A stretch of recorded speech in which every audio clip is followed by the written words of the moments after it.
কি দাম্ভিকতা! একসময় যারা ঘুমাতো রাজপ্রাসাদে, বিলাসবহুল গাড়ি ব্যবহার করত সব সময়, সময়ের পরিক্রমায় আজ তারা জেলের কয়েদি, ঘুমাতে হয় কাঠের চৌকিতে। চাকর বাকরও নেই তাদের, তাই তো মাঝে মধ্যেই পাশে থাকা অন্য কয়েদিদের চাকর মনে করে খারাপ ব্যবহারও করেন। এমন করুণ পরিণতি ঘটেছে স্বৈরাচার হাসিনার দলের প্রভাবশালী সব এমপি মন্ত্রীদের সাথে। ২৪-এর ৫ আগস্ট হাসিনা পালিয়ে গেলেও তার দোসররা এখনো রয়ে গেছেন বাংলার মাটিতে, যার মধ্যে কিছু অংশ আবার গ্রেফতার হয়ে খাচ্ছেন জেলের ভাত।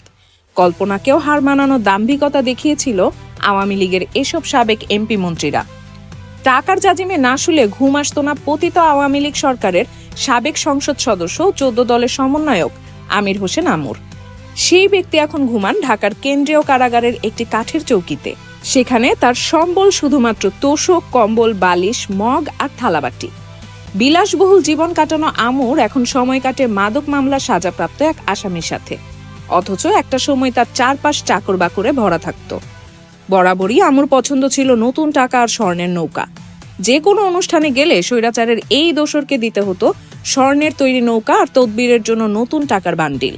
হাসিনার সবচেয়ে কাছের মানুষদের মধ্যে তার সাবেক অর্থ উপদেষ্টা সালমান এফ রহমানের অবস্থাও করুন। বেক্সিমকো গ্রুপের কর্ণধার এখন ঘুমান কারাগারের ফ্লোরে। তাকে খাবার দেওয়া হয় সাধারণ কয়েদিদের মতোই, তবে তার সবচেয়ে দুঃখের জায়গা, তাকে কথা বলতে দেওয়া হয় না পরিবারের সাথে। আপনাদের কি মনে আছে ছাত্র আন্দোলনের সময় দেশব্যাপী ইন্টারনেট বন্ধ করে নাটক সাজানো সাবেক আইসিটি প্রতিমন্ত্রী পলকের কথা? সেই পলকের এখন দিন কাটে জেলখানার ভিতরে তার পলাতক স্ত্রীর কথা ভেবে। পলককে রাখা হয়েছে হাই সিকিউরিটি ভবনের দুর্ধর্ষ জঙ্গিদের সাথে।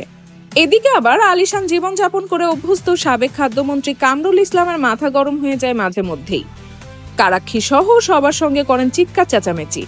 জেল কোড অনুসারে তার কাজে সহায়তার জন্য দেয়া হয়েছে একজন সাধারণ কয়েদি। তার সঙ্গেও চাকর বাকরের মতোই রাগ ঝাড়েন এই ব্যক্তি। ক্ষমতা কখনোই চিরস্থায়ী হয় না।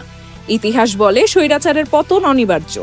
হাসিনা ও তার দোসররা বিগত ১৬টি বছর যেভাবে নিপীড়ন করেছে আমজনতাকে, তাতে তো স্বৈরাচারের দোসরদের এই করুণ পরিণতি হওয়ারই ছিল। প্রকৃতি কখনো ছেড়ে দেয় না, প্রতিশোধ নেয় নিজের মতো করে।